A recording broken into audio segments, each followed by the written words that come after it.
a land nav course. Are you finally ready to plant your flag and claim your territory? Maybe it's time to use that VA loan to buy a home. Or hell, maybe you're looking to refinance and put some extra cash in your pocket for more questionable life decisions. Either way, the Veterans Mortgage Source, powered by Canopy Mortgage, has your six. Look, buying a home or refinancing can feel like getting overrun on a bad op. Chaotic, confusing, and full of obstacles that make no damn sense. That's where Corey and his team come in. They're like the QRF of home loans, ready to pull you out of the chaos and guide you to the best program for you.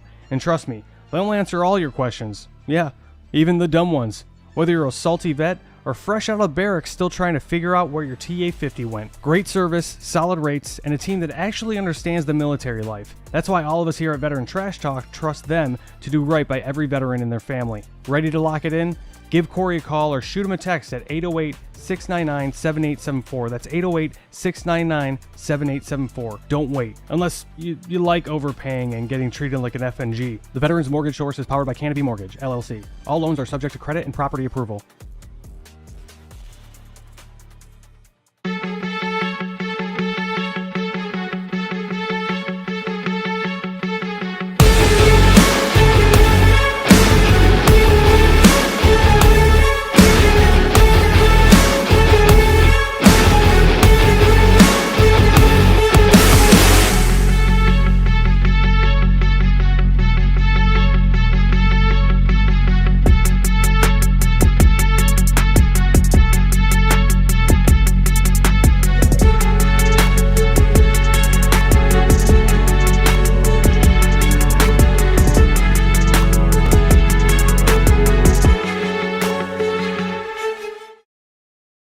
Hey, what's up, Trash Talkers? Listen, it's impossible to fight, okay, if you don't know what you're fighting for. Does that make sense? Like, if you're in the dumps and you're struggling with mental health, things of that nature, it's going to continue tearing you down, all right? Because you're consistently trying to fight something, which is that demon, which is usually something from the past, right? Maybe that why needs to be fighting for your future. Let that be your why. Get the hell up and start fighting for your future. Stop fighting things that happened in the past. Easier said than done, right? Go seek help. It's okay not to be okay. A lot of people need to hear this. You are more of a warrior and a fighter if you stand up and say, hey, this has to stop. I need to go seek help. The stigma, everything has changed. It's okay not to be okay. And so my honesty cap is dedicated to a little, we'll call it a public service announcement for civilians and other people in the military. There are a few people that you should always take their stories with a grain of salt.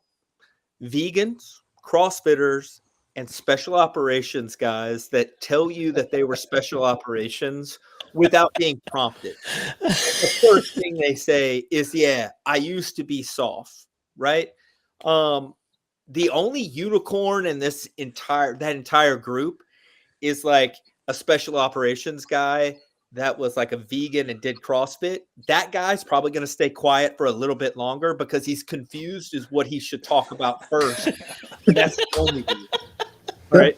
Anybody that says that they were soft without being prompted or without it being like a normal part of your communications is probably either an enabler or going to tell you a bunch of stuff that's not exactly true.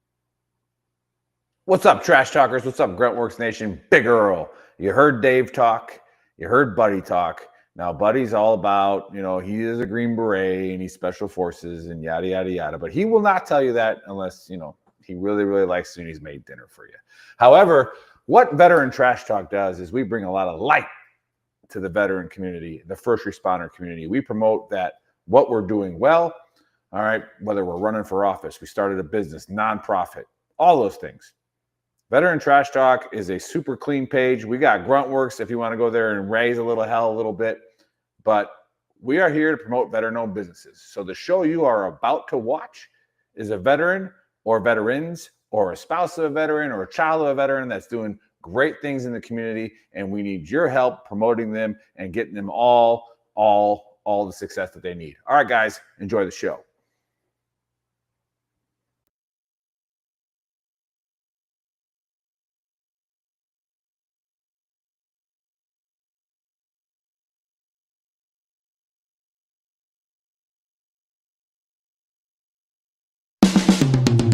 This is the Veteran Trash Talk Hour, hosted by Nick, Dave, and Buddy. Real warriors making fun of other real warriors. Try to not get triggered.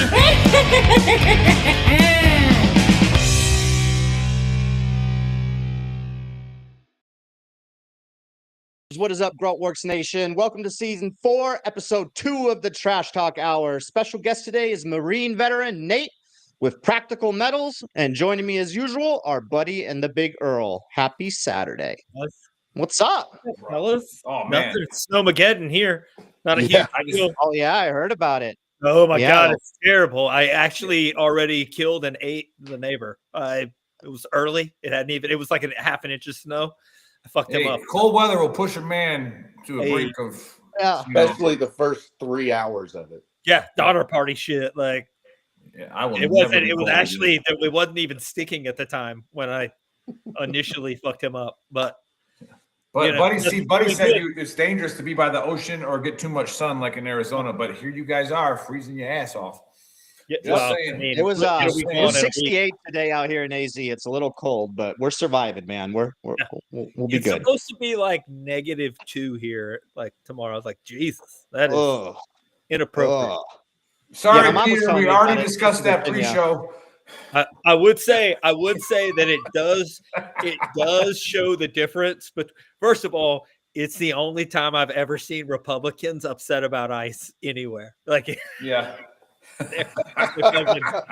Losing their minds. Yeah. I mean, I was doing business at Fort Benning and I was supposed to stay there till I had meetings on Friday. And I'm like, nope, I'm out. I saw what was coming down from the north. I'm like, get me on a jet and get me out of here. Yeah, it's not. Nate, where are you coming in from? Where are you at right now? Where's home?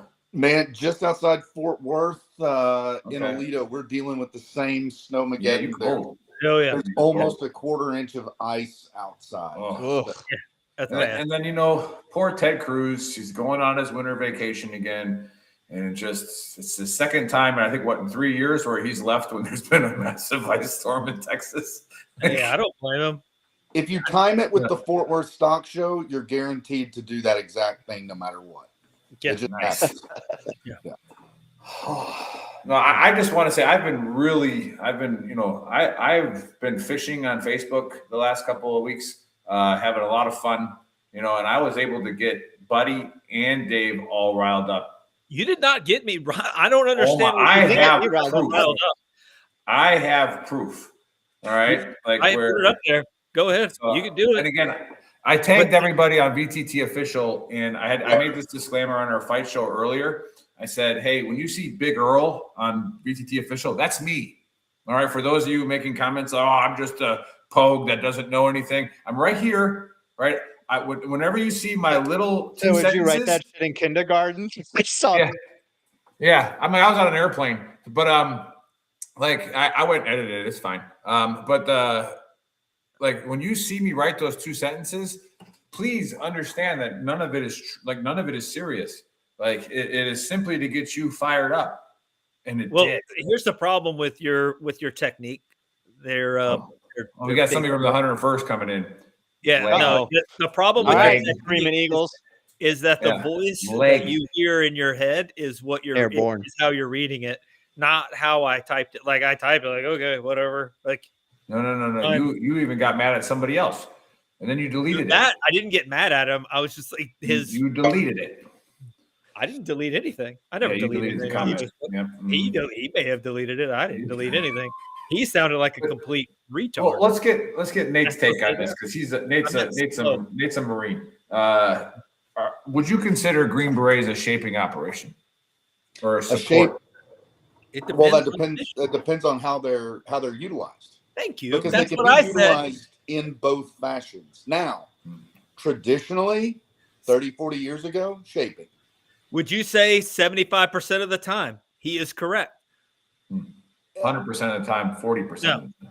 No. I am correct. Because they've got of the time. We have seven different mission sets, and in some of those, yes, they are shaping. In other ones, they are direct action. So mean, they were the first ones that hit the boots in Afghanistan, right? Hit the ground, one of the first, right? You mean the 200 guys that took the entire country? Yeah. Yeah, I would say that would be. I mean, I guess you could say it's a shaping operation. It was You know, a shaping operation for us If to you were come in talking there, about the build main massive effort was compounds, for and then just leave. security, like, yeah, then I would go with that. Ooh, I got Tanner's on the chat thread right now, and Tanner's getting his PhD in history, and so I always ask him historical questions. And I just watched that short series on Netflix about President Garfield. I don't know if you guys have watched that yet, but when they're in Chicago back in the late 1800s, they're in a social club talking about who the next president's going to be. And buddy, it was the Standard. Remember the Standard that we went to in Nashville? Yeah. It was one of those. That's where It was the Standard in 1880 something. Damn, You want to talk? You want to talk about some, Eyebrow. masonry weird shit? Go into a Standard, bro. Like, and then go in the basement. They got some weird stuff going on in the buildings. hidden rooms and shit. Yeah. Yeah. Some like drinking out of chalices, like. I felt for highfalutin while we were there. I'm not gonna lie. I mean, I liked it. Don't get me wrong. I enjoyed it. But yeah, so that's how it's going, Dave. Sweet. Well, That's I where pulled we up a were conspiracy. indoctrinated I was- originally, Dave. Yeah. That's how it happened. Yeah. That's how it happens, dude. Yeah, we had a That's drink how of the blue pill. Yeah. And then That's I have how it this happens. hat that says Bull Creek. I played a good buddy of mine, Major Lacey, in golf. I knew him as a young whippersnapper captain, and he lost, and he bought me this. Just saying. Maybe he's watching. Yeah. Yeah. But anyway, Yes, yeah, yes. I was struggling a lot finding a good conspiracy because we've covered like hundreds of them, really good ones, from aliens attacking people in jungles, the Florida Mall incident, which is like trending again, buddy. I don't know if you've The seen one in any of Miami, that one was real. Yeah, dude, I still That can't- shit was I real, bro. don't believe that one. But that shit, like the more and more that's come out about it, like, oh my God.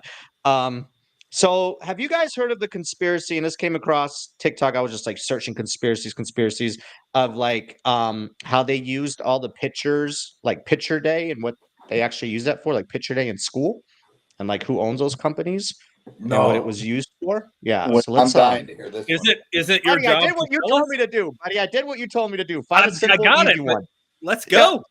Let's go. All right, Play I the gotta video, find Nick. this video and play it. Hold on. And I did research it, and it's actually accurate. So it's maybe it's more educational at this point, but we can talk about it. Dave's got a new career as the truth finder. That's what you got to I do. like it. Has anyone thought about how weird it is that for our entire childhood, a bunch of old men would come to our school and take pictures of all of us every year? Obviously, school photos, Picture Day, and the companies they worked for now own a historical record of your face. As early as 4 years old, every single year until you turned 18. But who owns all this data and what could they possibly do with it? Oh wait, did I say companies? I meant company, as just one company does nearly half of all school photos in the US and owns about 25% of the global market share of school photography. That company is LifeTouch, who was purchased by Shutterfly in 2018 for $825 million. Around the same time, facial recognition software was becoming more widespread. Just a year later in 2019, Shutterfly is bought by Apollo Global Management for $2.7 billion, a publicly traded investment firm owned by, get ready for this, Vanguard and BlackRock, their top two institutional shareholders. The two mega companies that own everything also own photos of your entire childhood. But it just keeps getting worse. BlackRock and Vanguard are also the top shareholders of globalist companies like Palantir, that was founded by this guy, Peter Thiel, whose name spells the reptile if you mix around the letters, which is a funny little anagram, but that's a story for another time. Let's focus here. Peter Thiel is the founder of PayPal and mega venture capitalist mogul sticking his dick in absolutely every globalist opportunity he can find. Like this one, Clearview AI, a facial recognition company company that he was the primary investor of. A controversial company that has been sued many times for illegal scraping of facial data to build their AI's learning database. Lawsuits that resolved in settlements, meaning they basically admitted fault and paid out a bunch of money for illegal use of facial images without consent, or part of the corporate ecosystem who have pictures of you from every year of your childhood. To be fair, maybe this whole connection is a bit of a stretch, but in the end, it really is one big company that runs everything. Using your childhood photos to train a facial recognition deep learning database to eventually establish a global mass surveillance state that is constantly watching your every move from the second you enter this world until they take you out. That's who took your school photos. Have a good day.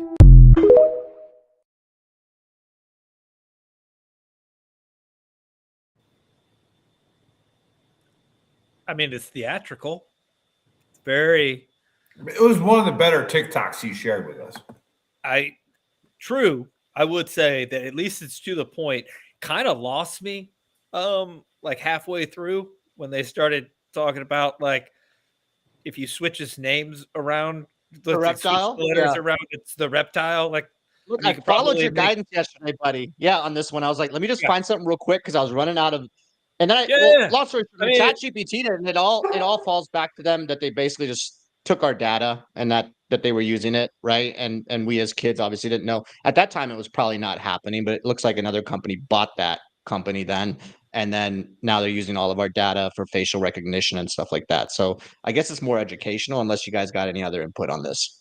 I mean, you have to. Well, first of all, you have to think that they would have had to have that plan when they started taking your picture in 1980 or whatever, or 90 or whatever. And then they just kept all of them so they could upload them as if everybody would be that important. So, and then you can't really have it both ways. You can't both say, I don't want my picture on like facial recognition software, but then also sign up for every app on the planet that does facial recognition software, i.e. TikTok and all the rest of them. Because I mean, your phone does it, right? It's next level, right? You Google a couch, and then suddenly Facebook will give you tons of ads on a couch, or you even have you noticed though, if like you talk about stuff like in the house, like, and then like you'll go on Facebook and suddenly like if you're talking about wanting to get a new car or something, then you go on Facebook and suddenly ads are showing up for new cars.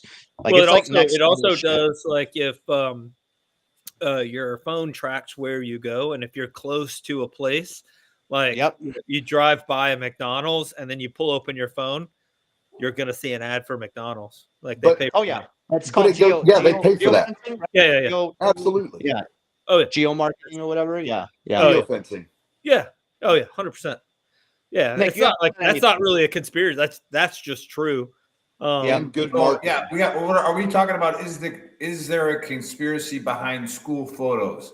Are they building a database of Americans? You think that at that point in time, were they considering doing this for that reason? Or was it just because it was the same company that always did it, apparently? I mean, I went to school in Germany, so I never, but obviously my kids still get school photos here. So, but like, I guess the conspiracy or the question around it would be what Buddy just said, like, was that a plan back then? Or is it just like this I would say probably not, but there's also a logical explanation as to why one company does all the school photography, because safe, right? They're just the company that started it, and it's not like it's a very niche. Niche is a big word for kids. I like that. Also, that was the other part where he was like, "Did I say company or companies? I meant company because they do 50%, which means that." Plural. There are others. There's at least one other company that does the other 50%. What are we talking about? I went to school in Alabama and I learned that 50% is not 100. I'm just saying. I went to school in not all the time. At least not all the time. Not on every test, but some tests. Yeah, my mom will tell you that most of the time I did not get. If I wish that 50% equaled 100, because then I wouldn't have got my ass beat so many times. But JB from Bloomfield, Iowa is checking in. Nice. I mean, that's got to be miserable there right now too, because Iowa sucks as it is, and now it's just now it's sucky and cold. Yeah, I want to find a. You know what? I Hey, want for to find the anybody person. that's watching, we are actively. I am actively running out of conspiracies. So if you're watching this or you watch this later, go back to this video on Facebook or on YouTube and comment below what conspiracy we should cover on the next show. Oh, We need some help from the audience here. I've got Yeah. a conspiracy for you. How many schools does the Army get you to go to because they have a badge for it? Like, what are you willing to do for a $2 piece of fabric? A lot. A lot A is lot. a lot. Yeah, Um, Tyler's going to air assault school soon because they're offering it in Hawaii, and I'm like, yeah. What I want to find the dude who said that that they like to be cold better than they like to be warm right now. By the way, now that we're in, oh, that's crazy. apocalypse. That's crazy talk. You're a Well, fucking you just got John just commented. He goes, "I'm not a native of Iowa, so you made a choice." yeah. That is a wild decision, my friend. I don't You know know what I really like? Corn. flex or not. I just like I love corn. I want to go to a place where I will I never thought you run said out. something else. I'm like, easy, buddy. This That's is a family exactly show. what I the got. family show. Yeah. No, he likes corn. Corn with a Corn. C. Their corn Yeah. is good. So my ex-wife, she was from Iowa, and we went there a couple times. The corn was fucking amazing, and the steaks were really good too. Like the meat over there, whew, Because it's corn fed. Yeah. You know what I mean? Yeah. Just eat Yeah. corn all the time. Yep. And you gotta But have that's grass about fed it. beef. That's You about gotta it. have Everything grass else fed is- beef. That's at least Yeah. that's what TikTok told me. So we were 6 this morning. Ugh. Yeah, That's for all those Virginia. people who like the Man. cold better than they Oh, like that's my the hot, mom. Hey, mom. throw some shorts on and go outside right now and Hi, enjoy. Dave's mom. Have a great time. Fuck that.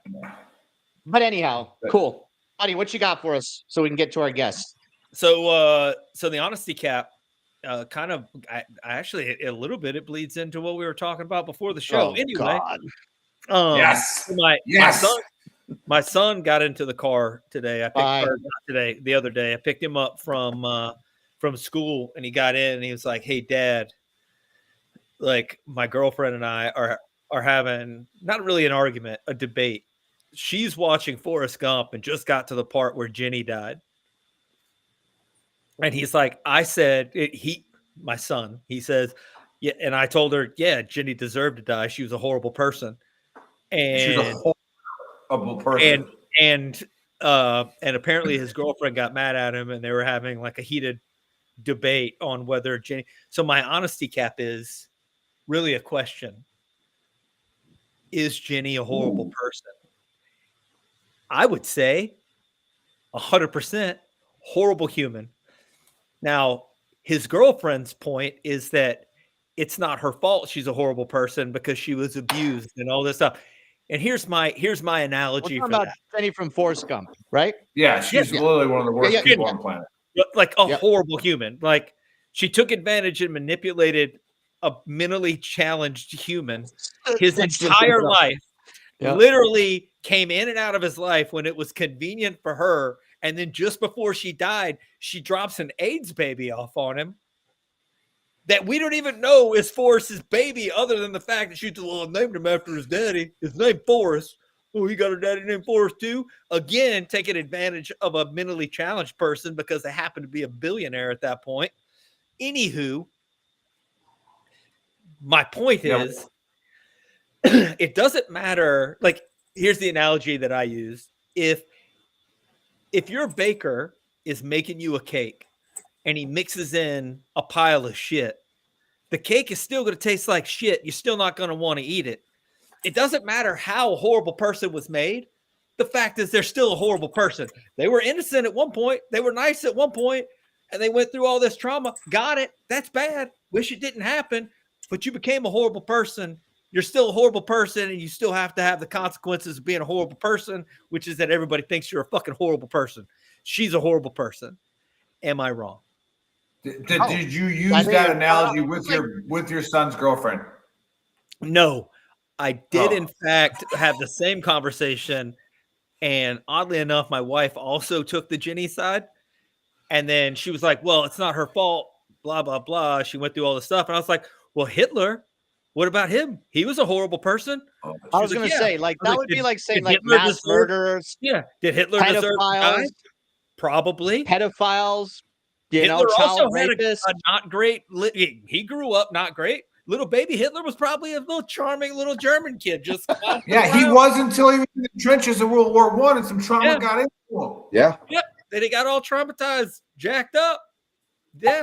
Still doesn't make him not a horrible dictator. Ginny's a horrible. It also doesn't justify those behaviors. That would be like saying like a lot of pedophiles and stuff, like they went, studies will show that they went through some past trauma, but it doesn't, excuse them for their actions now. We all have choices in life, Ginny right? has Like issues. She doesn't know how to accept love from others. This is Riley. This is Nate's company. Yeah, I got it. But the only person that she treats like shit is the one that does give her everything that she ever wanted. And she keeps him close too. She keeps him close for that, like a little bit of emotional support, and then she pushes him off again. Yeah, she didn't learn. She was never given love. Like, hey, Forrest, you want to touch my titty? Boom, gotcha for a little while. Dude's beating up hippies for her, and she's like, "Yeah, I'm gonna go ahead and go with this hippie." Yeah, yeah. I don't think you're, dude. 100% horrible person. Yeah, 100%. Again, it doesn't matter that she had daddy issues. And you're saying also that like her previous whatever she went through shouldn't justify her actions now, is what you're saying. Yes. And I agree with that. It doesn't matter what you went through in your past. Like you see murders in court and stuff. If you do dickhead things, you're still a dickhead. Like if you and it's one thing to make a mistake, but if you continuously do the same thing over and over and over, you have a character flaw and you're a bad person. I agree. Character flaw, bad person, horrible human. Nate, you got a take on this? I have to agree. Look, we all have traumas. We all have things that we've had to deal with. You either deal with them yourself and you become better, or you let them control you and you become worse. Your choice. Now, do people run into situations where they can't get help, where they can't, take care of that themselves? Absolutely, people do, but it doesn't make them any better of a person. No. You think people are born? Go ahead. Excuse. Yep. Yeah, maybe get a little philosophical on this. Do you think you could be born bad? Everybody's born bad. Everybody's born bad. No, you're born neutral. You're born neutral. I would say you're born neutral. You're born neutral until your body wants things. You like little. What do you do as a baby when you want something? You cry. If we're born neutral, why are we told to sit down and be quiet and do all those things? We're wild animals when we're born. Then we're domesticated. Correct. Yeah, but wild animals are neutral until they do something until they get hungry, or until they get hungry, or you try to go on their turf. Like, well, a wolf is bad if you're getting attacked by it, but if you're the wolf's cub that's getting brought an arm from some dickhead who's just traipsing around wolf territory, you're the fucking hero. You know what I mean? Bad is perspective. Yeah. Which side of it are you on? Yeah.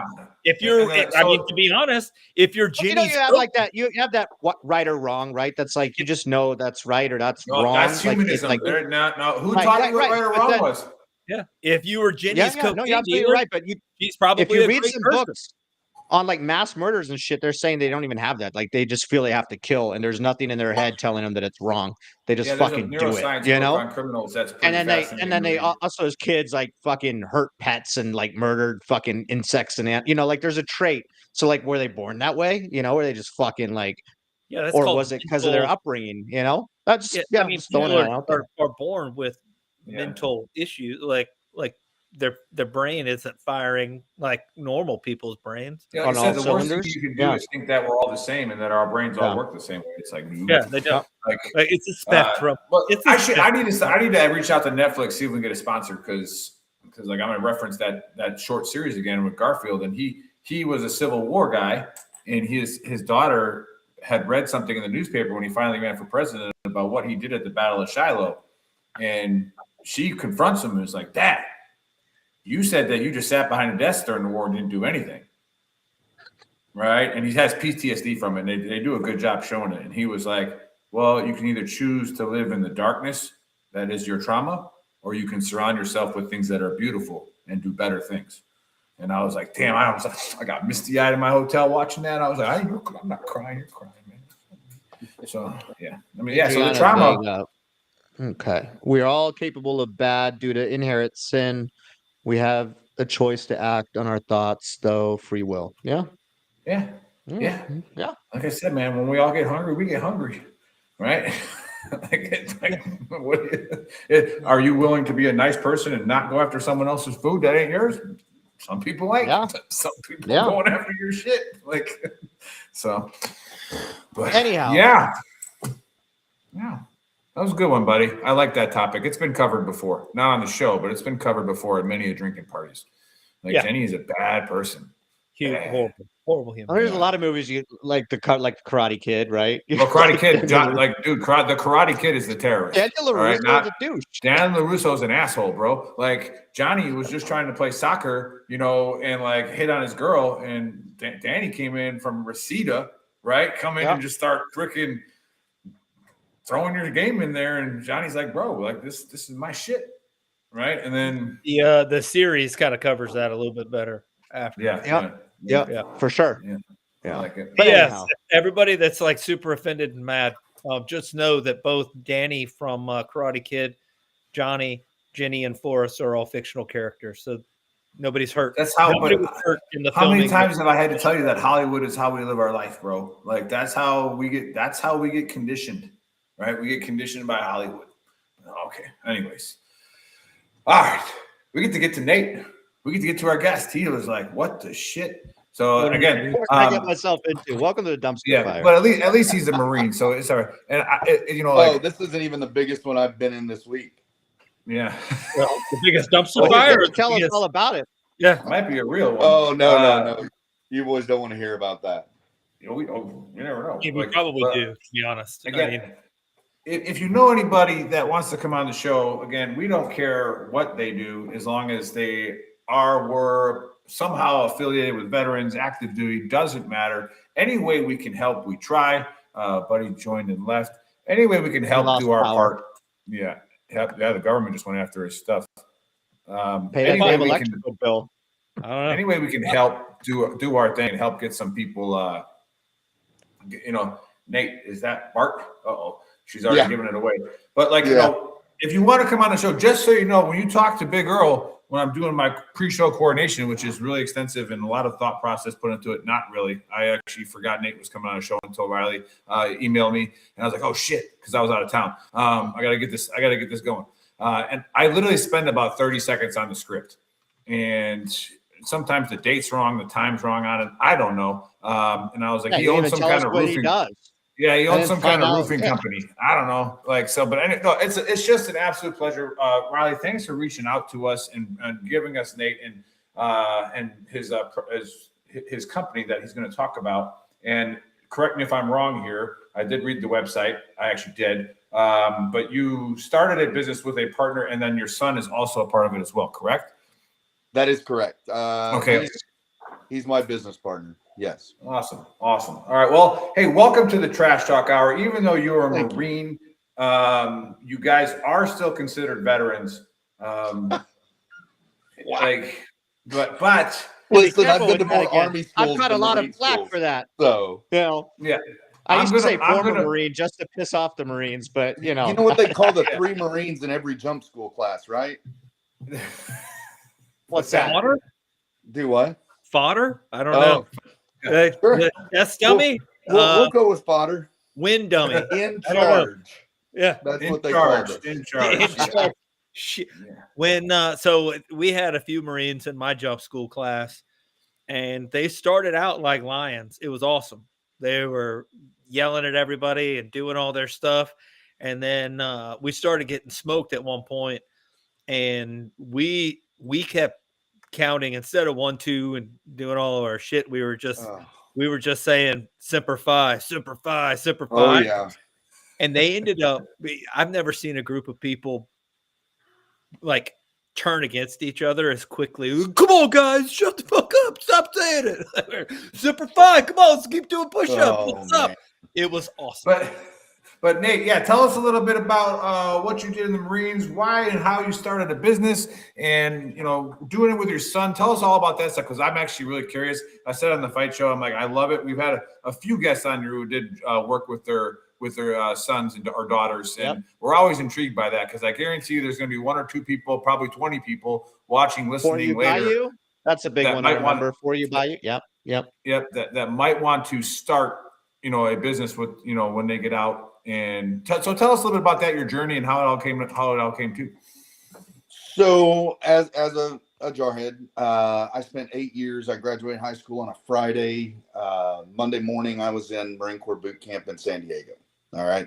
I mean, you guys know the guy. I was 17. I didn't turn 18 until after I graduated boot camp.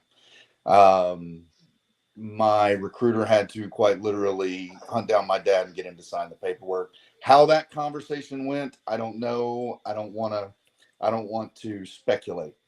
So I spent 8 years in the Marine Corps, 92 to 2000. Got out. I had met a cute little blonde girl here in Fort Worth, Texas, and decided that that's where I was going to settle down. We found out we were pregnant just before I got out of the Marine Corps. I was stationed at Quantico at the time, and decided to take the civilian route. Fast forward, I spent 20 plus years in commercial roofing, in pre-engineered metal buildings. I've been all sides. Sales for large corporate manufacturers, large national manufacturers. And at the time, it was post-COVID. I've been a serial entrepreneur since I got out of the Marine Corps, and I had gone to work for a company post-COVID or in the middle of COVID, and I had golden handcuffs, beating my head against the wall. They were going to do this. They were going to do that. We're going to, the type, and I was sitting on a Friday evening. My son had gone off the year before and gone to play college baseball, and then COVID hit. He decides he's done with baseball, which I automatically knew meant he was also done with college. Broke his mom's heart on both counts. But he had come home, went to work in the auto industry, was selling cars, making great money post-COVID, but bored out of his mind. So he poured just enough bourbon down my throat on a Friday night to talk about both of our woes and convince me to send in my resignation email. So we started this thing. When we started, we started it at our kitchen table.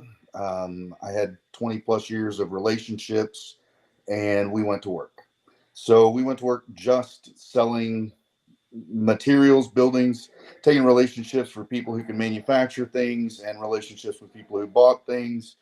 One of the first projects that we sold was a $750,000 building, and I had to go to the manufacturer and go, hey, I don't have the money to buy this, so can we work out some sort of deal? And we did. So if you fast forward, we brought in another partner, and we branded Practical Building Systems and Practical Metals, and also a Marine veteran. And since then, he's decided he wanted to go and pursue other ventures, and did. And now it's Chance and I again. And in 2.5 years, we've gone from he and I selling at the kitchen table. We built a 600 square foot office to sell from. We outgrew that. Now we're in, 2.5 years later, we're in 12,000 square feet of manufacturing and offices. And last year we ran about 7.5 million in sales. This year we'll push, if everything stays 5 by 5, we'll push 11 million in sales, which puts us, unbeknownst to me until late last year, in the top 0.75% in revenue for companies in this country. And awesome. It's an absolute blessing. We manufacture $5. Yeah, I made $4.75 last year. So we're excited. I'm not bored anymore. Chance isn't bored anymore. But for us, I am learning how not to just be a really good sales guy, and now I'm learning every day how to be a better CEO for all of our employees. I mean, we have 13 full-time employees now, which if you'd asked us that 3 years ago, we were like, no, we're just going to sell things. So learning how to do that and learning how to support those people and support our clients has been an absolute blessing. We're having fun, and for me now, the game, we all chase those games, we all chase those highs. The game for me is now the business side, because I'm not an educated. I don't have a business degree. I have a computer science degree from 1996 at Hawaii Pacific University while I was stationed out there with 3rd Marines. So learning how to be a CEO is a full-time job for me, and it's a lot of fun, let me tell you. I love that. I love that. So, Yeah. so quick question, Lay it on me. mostly because of your Marine background. Are all of your meetings done in Crayola, or do you like just use like a different type of? Listen. Yeah, are your contracts easy to read? Do you have like a more finer print crayon? No, like, no. It's all large print. It's all multicolor, and even my whiteboard. When they gave me all of the dry erase markers, I didn't even know they made those. Somebody had to tell me. They make these where you can erase them. You don't have to just replace the paper. And I do have a 16 set dry erase color marker, just so that and the green ones still taste the best.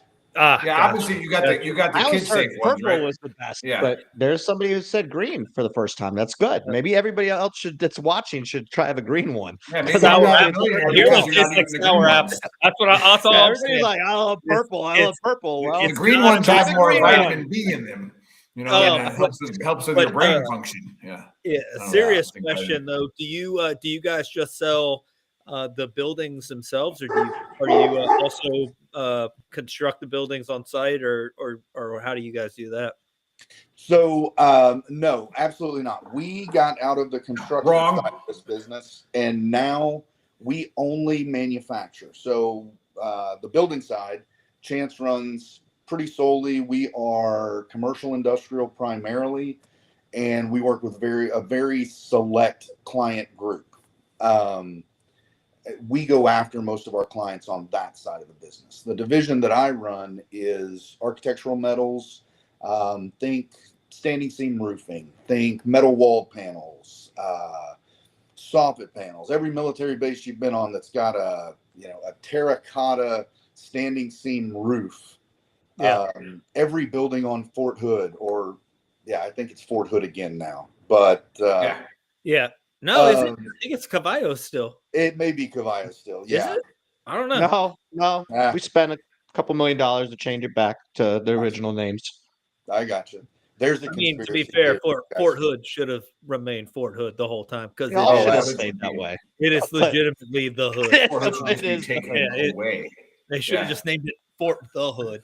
The Hood. Oh, Anyway, yeah. back to the guest. So- Sorry about that. So, No so worries. how does your so do you mostly market towards like people that are in the construction business? They buy the building from you and then they construct it, or who do you market towards for your Yeah, building? who's like what's the action here? On the Who are the building clients? side, Who are the clients? Yeah. two sides of our business. On the building side, our clients are commercial developers. Some business owners that we work direct with their design team if they're building a new facility. Design, build, erect contractors that go out and they actually erect the buildings, build the buildings. They sell it to the general contractor. Then the general contractor handles all the other trades. So on the building side, that is our market. We go after developers of commercial, industrial, now even data center projects that are, massive. That's the new Amazon play for steel. They're building so many of those things that the capacity in the market's absolutely insane. On my division, it's roofing contractors. It's commercial siding contractors. It's, all of these contractors that do work on military bases that are doing new construction or re-roof, rebuilds of buildings, any contractor that's dealing with sheet metal, and primarily it's probably 75% roofing, 25% walls and ancillary metal. And that's our prototypical customer. So if we've got a roofing contractor, we have two types of customers on that side. We've got the customer that calls me and says, hey, how much is this panel per linear foot? And oh, well, I can buy it such and such. We really don't waste a lot of time or energy on that, because as a philosophy, we truly believe we have one commodity, and that's time. And I'm not spending my time on someone that's going to shop me every job. And then we've got our clients that we are quite literally, before the show, you guys were talking about some of the SF guys, and we are embedded with our clients. We know their jobs as they're getting them. We've got time to plan. We have time to rack and stack everything they need for that job. Last minute, oh, we 6 months ago, but contractors pushing us, and we have to prepare for it. For us, we control supply chain in a manner that most small companies can't fathom, because that's how we make our money. By handling that for our client on these items, we become the supply chain for, or the purchasing agent for, our contractors and our clients. Yeah, so like similar like a prime vendor for servicing contracts in the military, where the unit doesn't have the time to go find everything. Like, so they'll reach out to a prime and say, hey, I need these things. Like, go get me the best price. Yeah. I have a question for you. Go ahead, brother. I was going to actually finish your sentence, because I was going to veer off a little bit and go on a different angle of what we're talking about right now. So if you want to answer whatever you were going to say, go for it, brother. To compare to government contracting, we have a lot of unspoken IDIQs or unwritten IDIQs. Our client comes to us and says, hey, we buy this, this, and this, but now we need to source this. Can you or can you not? If it's in our sphere of excellence and it's steel, then the answer 99% of the time is yes. Because our tagline since day one is we are a client-focused steel supply. We don't have a widget and go sell that widget to everyone else. We're there to support those contractors. It's good. Yeah. What I wanted to ask you, and because a lot of people watch this and listen to this later, for any veteran that's out there that's contemplating the idea of starting a company, but obviously you went full send, you and your son, like that story alone is awesome, right? Would you suggest that a little bit of the military, what you learned in the military, helped you with this, in regards to like leadership, or like any of that? Did that contribute to your success a little bit, or was it all just, because again, a lot of people are going to watch this and be like, I don't know if I could do this. Obviously, you mentioned not even having a degree, or you did have but not in business, right? Not running a business. Yeah. Yep. And then being able to be as successful as you are now, kind of maybe give the audience a little bit of an idea that, hey, you can do it. You got this. You just gotta go for it. Listen, when you're starting a business, be it veteran, be it not veteran, if you're an entrepreneur, you better have thick skin, and you better be a glutton for punishment. I mean, the weight that goes with doing this is unfathomed, and absolutely, it is so rewarding, for us, for the first year and a half, as people came to work for us every Friday, we would, debrief for the week and look forward to the next week. And my tagline was quite literally, hey, we made enough money that we all have jobs next week.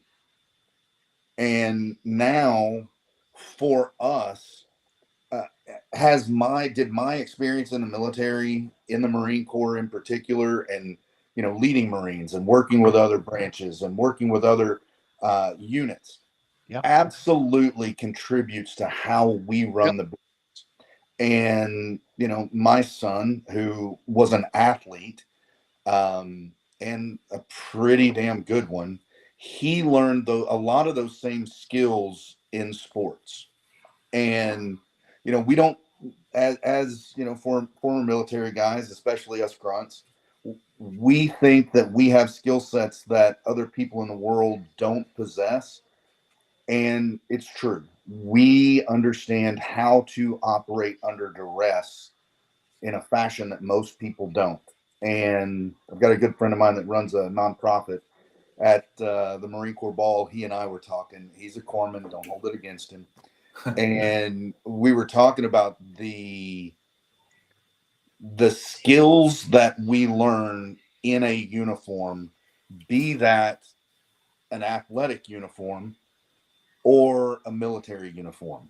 And he was giving a speech to a college football team, and these guys, especially these seniors, they're getting ready to hang up that uniform. And when we hung up our uniforms at whatever level, whether you retired, whether you spent 4 years, whatever it was, when you hang that up, trying to find your identity and hold on to all of that skill set is, well, it's just damn hard. It's hard to figure out who you are moving forward when you take that uniform off. And while I learned those skills in the Marine Corps, and he learned those skills, on a baseball field, I think we both bring those skills to the business, and our employees appreciate every bit of the leadership that the two of us bring from that. That's I love that. I like that. Really great. Real quick, Nick, if you're watching this or listening to this, like, go for it. Send it. You are freaking capable. Burn And if the it doesn't boats. work out, it doesn't work out. But like, don't be 60 or 70 or 80 in your deathbed and saying, "Well, I should have fucking went for my shot." It's a little too late a now. lot of those people are the ones that too they're the ones that they see you at the end of your journey where you're now successful, and they're like, "Oh, must be nice." And it's like, you don't know the half of the shit that I went through, the stones that I had to have to get there, the things that I leveraged. I mean, one of the guests we had on a couple weeks ago, old 2P guy, where he was living in a trailer in his own driveway, renting out his house so he could afford to start his business. Like, like the stuff that he was willing to do. Not pickleball, sorry. Yeah. What was it? 40 paddle. 40 paddle. That we I got to experience both of those, to where sports and then military. And I always would tell people, I did a book early on this that I said, make your kids play sports so they can learn what failure is and how you have to get right back up and do it again. And that it happens in almost every sport that way. When I would go down to, like, when we would get new soldiers, I would go down and be like, everybody asks, like, where you're from, hey, where are you coming from? Are you coming from Ranger Regiment? Because you're coming from here. You get kicked out of RASP or this, that. I just go, who here played sports? Right. And it'd be like 2 or 3 guys raise their hand. I'm like, all right, you're coming to Charlie Company. Right. You're coming with me. Because I knew that it would be less time for me to explain to them that it's okay to fail. Like, and then what the teamwork aspect of it is. And then I'm glad Dave actually asked the question I was going to ask about, what about your military service helped you starting a business? What I would go for, and I try, this is more of a statement to those listening and watching, is hire non-commissioned officers. Hire them, right? And find a job for them. Yep, and this is always why I get angry, or I get triggered, as the big girl calls it. I get triggered when people say, as a veteran, or I'm a disabled veteran, or I'm a broken veteran. I'm like, shut up. like we need to get out there and get in the workforce and go do some stuff. So talk about, you said you expanded to 13 employees. What's that like, scaling to that level? And then, do you have to harness your inner Marine sometimes and be like, this is not the Marine Corps, and this guy, we're gonna not allowed to smoke. You get to smoke your employees. Oh, he left. He's back, man. You pissed him off, dude. I pissed him off. Why do you do that all the time? Can you guys see me? We gave him a flashback. We gave him a flashback of an employee, and he's like, I better turn my camera off before I say what I'm going to say. So, it's so funny because we live in a world that everyone complains about having to have HR, and everyone complains about, the steps that have to be gone through. But quite honestly, for us and surrounding ourselves with the right people, business and the military are very, very similar. There's a hierarchy in business. There's a chain of command in the military. In our business, we use an accountability chart. We don't use there are no titles on our accountability chart. What is your job? What are your responsibilities? And for us to run that business in that fashion, for me, it's not hard, because the people you surround yourself with, if you bring on, someone that can't do the job, then yeah, now you're surrounding yourself with inferior people, and it's gonna suck, period. When you surround yourself with people who are all in the boat rowing, and we use that term, I spent a lot of time on Zodiacs, and if you're in the boat rowing and everybody's rowing, the job is a lot easier. It's the same in business. When everybody's rowing in the same direction, business is easy. Now, it's easier. Nothing about what we do every day, day in, day out is easy. If it were, everyone would do it. So for us, again, that Marine mentality of just get it done. If I hear this one more time, and I hope everyone who works in our facility or any other facility, especially when it comes to manufacturing, if I hear, oh, you can't find good help, oh, these young people today are lazy, bullshit, because I'm surrounded with people from 21 years old to 30 years old every day, and they show up and they work their ass off and they do their job and they have great ideas. But people my age, they look at them because they're using technology to do their job, or they're using, a better method. When we were younger, it was, oh, I'm going to work smarter, not harder, and we justified it. Now, these guys, I want that. I want them to use today's technology. I want them to bring that, because I don't understand it. I want them to make their job as easy and efficient as possible. And when they're doing that, that helps our business and that helps them. It's up to them if they have a job next week or not because I'm going to fire them or let them go, but because if they don't do their job, we can't take care of the customer and we don't have a company anymore. I think you clearly just stated it's about creating the environment, right? Oh, absolutely. They want to work for you, so they're going to be successful, right? I mean, it goes back to like, what is motivation, right? Making others want to do what must be done, right? It was kind of like what we learned in the military, but like there's buy-in, right? Like as a first sergeant, a company first sergeant, or whatever, there's buy-in in the company.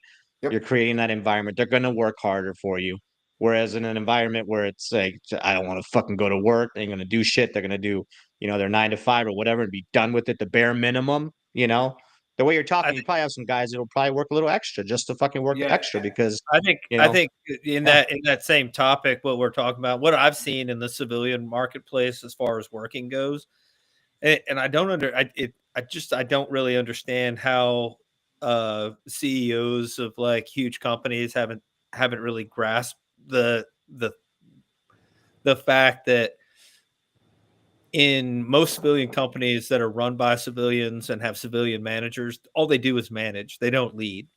Mm-hmm. And we're taught in the military how to lead. I was just doing a course and they were talking about the responsibility is shared between the team, and it like fired me up. I was like, responsibility can't be shared. It's one person is responsible.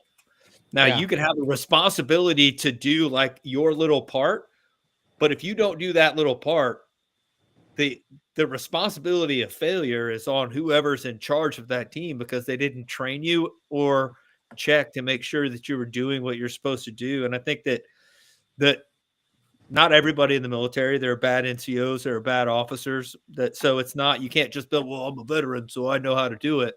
But the good ones, they learned how, like, oh, this guy doesn't know how to do something. I might get mad like right then that he doesn't know how to do anything, but at the end of the day, like, well, he's got to be trained, or she's got to be trained. So she knows the standard and how to do the job. And then the other facet that blows my mind that people don't understand in the civilian world is that most military NCOs, especially officers as well, especially the good ones, they don't look at like the person like, okay, you showed up at 9 o'clock, you were supposed to, you clocked out at 5 o'clock. We generally like are good at like seeing like, hey, Billie Jean showed up and she's not her normal self. Hey, what's going on? Like, what's happening? Like, Oh yeah, that's they're not a thing. they're switched on to like, okay, they're not doing well, they're not performing well at work. I'm not going to just be pissed because they're not performing well at work. I'm going to dig into what's happening. There's a why. Like, There's a why. Yep. Why there the sudden change? Why are you showing up late? You have a problem with your car? Well, let's get it fixed. You have a problem at the house? Yes. Let's figure out how to get you in a better situation. Obviously, interpersonal involvement, and then it goes back to, buddy, what you were saying was a really good point. There's a meme that's floating around where you see like a CEO. There's a bunch of people pushing a rock, right? And the CEO is standing on the chair. He's like yelling, "Push the rock!" And then on the left side, the leader is there, and he's pushing the rock with them. And that's like that. Just that. Yeah. I mean, Benny, Nate, Benny's looking for a raise. All right, so let me tell you, if I was the company first sergeant or the CO, Benny's the best gunnery sergeant I've ever met. There you go. Guy, but I would say you guys work for a metal company. Running through the wall might cost you some overhead. Hey, right? So yeah. So to what you were saying, two things. If everyone's responsible, no one's responsible.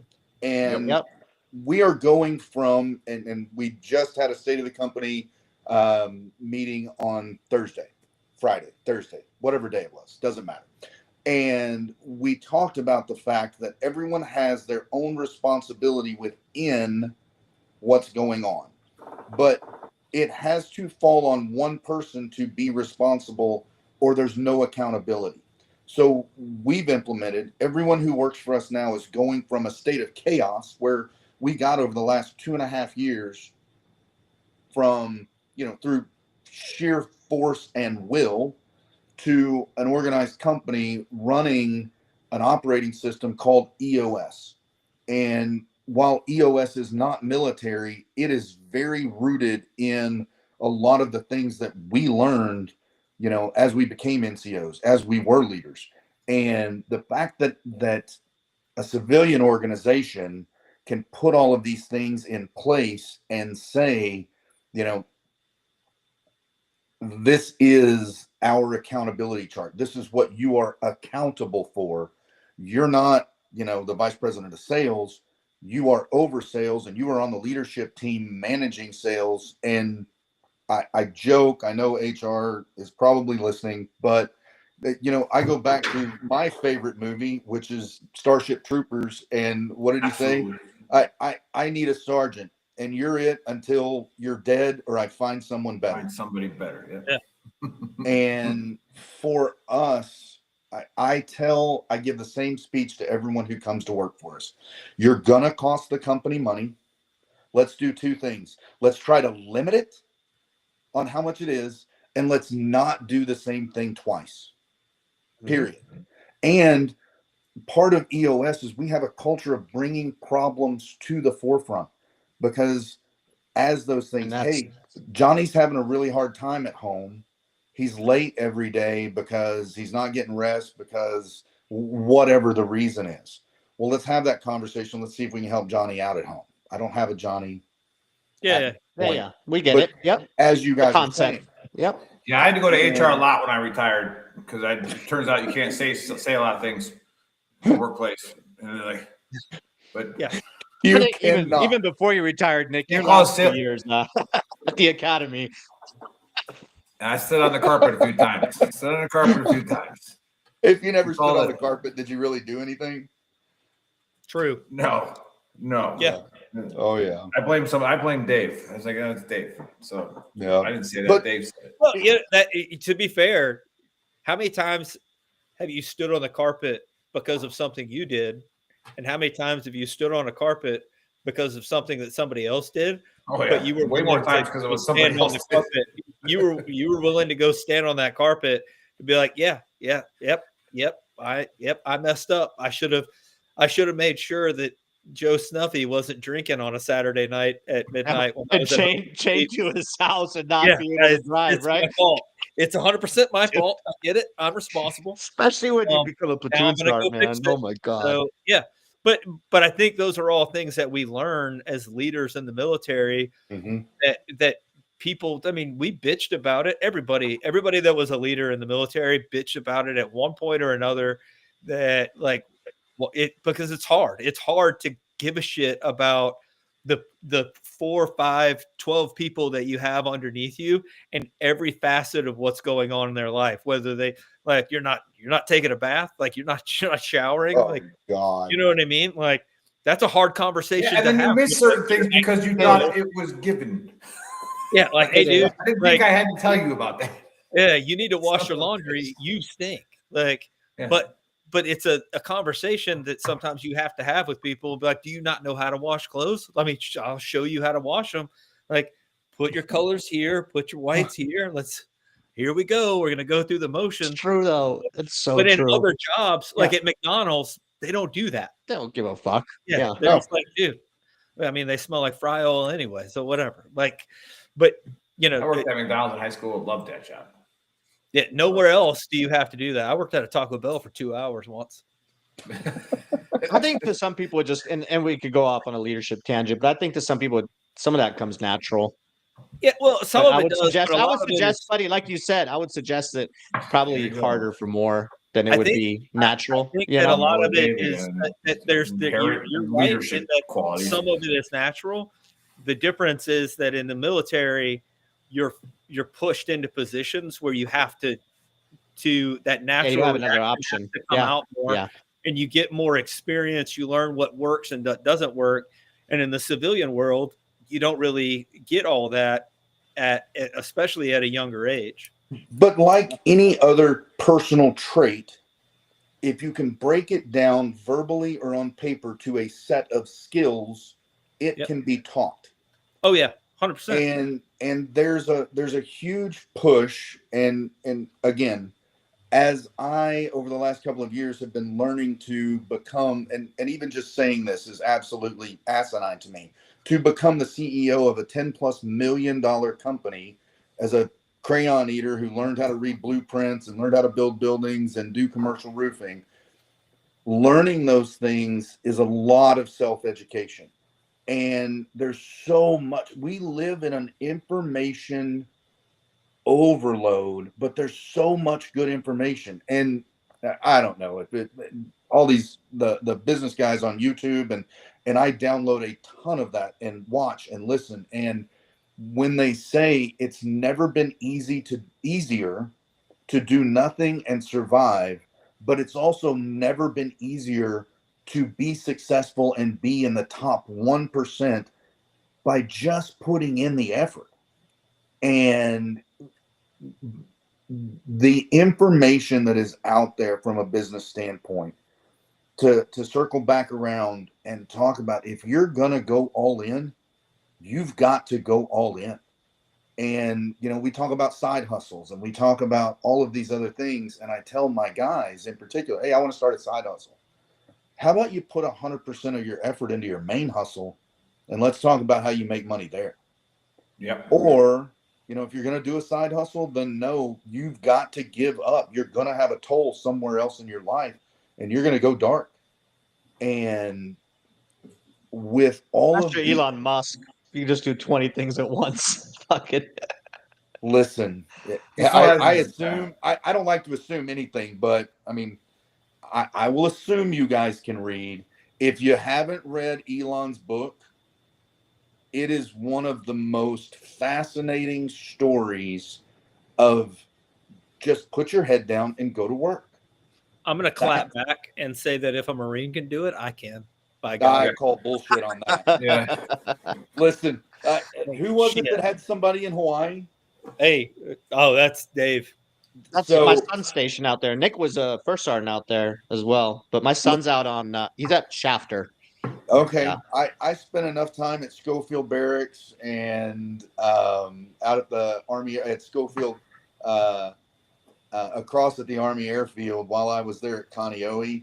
Listen, there's a whole list of things that Marines can do that they can't. Just so you know, like we can count to 6 when you're going out of a helicopter as opposed to an airplane.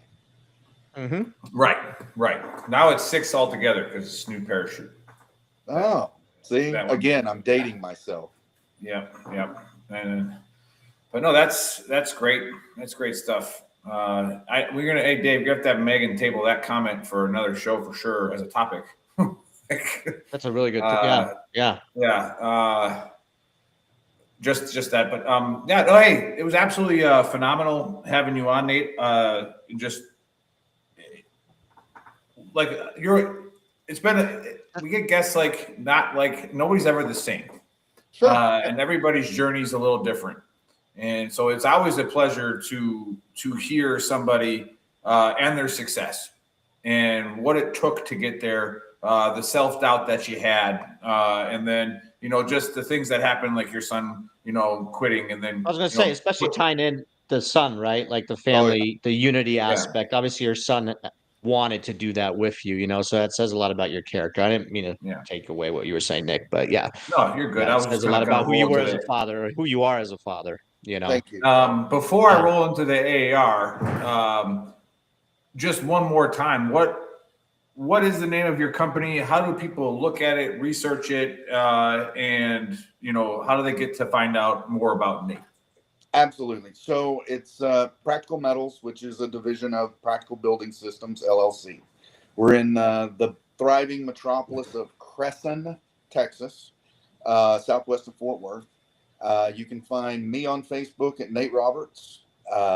You can find the business at Practical Metals, and practicalmetals.com is our website, which is undergoing a complete renovation. So stay tuned. All right. Yeah. Awesome. Thanks so much, Nate. So yeah, just quick hot wash, quick AAR. There was one company, and there's only one company that does 50% of the work for stealing all the data in your faces. So we learned that if you those stupid little high school photos you took, you're done now. All right. BlackRock's got you. They got you.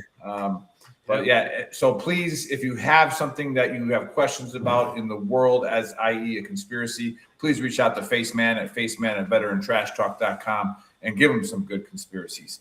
And then Jenny was a horrible person. Absolutely. She was. Okay. And we covered it before. And, this relates to anybody who suffers a trauma. It's not an excuse. All right. You can live in the darkness of that trauma, or you can surround yourself with light and get better. And then we brought on Nate, who, whose son was a baseball player, and then COVID hit and he quit, which means he quit school, because I was kind of the same way. If you play baseball in college and now you don't want to play baseball, or they stop playing baseball, there's no point to go to school. This is kind of who does that. All right, let's go out and make some money. So he did that, got with his dad, Nate, who Marine veteran, 0311, correct? All right. The grunt doing all the awesome things. Was a little strange that he prefers the green crayon, but it is what it is, and obviously it has led to success. And if you want to be a business owner, if you want to be an entrepreneur, go all in. All right, go all in and get after it. So that's pretty much the hot wash. I'll turn it over to Dave. Got any final words, brother? For me? No, I want to thank you guys for having me on. I appreciate it. Thank you for the time. And you've got a new fan, not only me, but several folks in our company. Awesome. Thanks. Yeah, if you want to come on and guest host, let us know. Yeah. Thanks for sharing your story. Truly inspirational. I think it'll help a lot of people that are kind of, in between right now. They got a great idea. They don't know if they should do it because they're scared of failure. Look, just give it a shot. All right. Just give it a shot. Full send, as we say. For anybody that's watching, if you tuned in late, go to VeteranTrashTalk.com. That is our website where you can find everything on where we're at: YouTube, Spotify. Are we on Apple Podcasts, Nick? I don't even know. Yeah, we are. I think so. Yeah. bunch of different platforms. Go to shop.veterantrashtalk.com. That has all of our merch. Today I'm wearing the Only Infantry. All right. And we do have a lot of crayon shirts there, so you got to go check them out. Nick is wearing, that was a hot commodity right there. It kind of stopped selling since Christmas is over, but it's not waterboarding if you use eggnog. We're just gonna keep it up there because it's a fun shirt and a fun hoodie. And we'll catch you guys next Saturday. Love y'all. Faceman VTT out. Boom.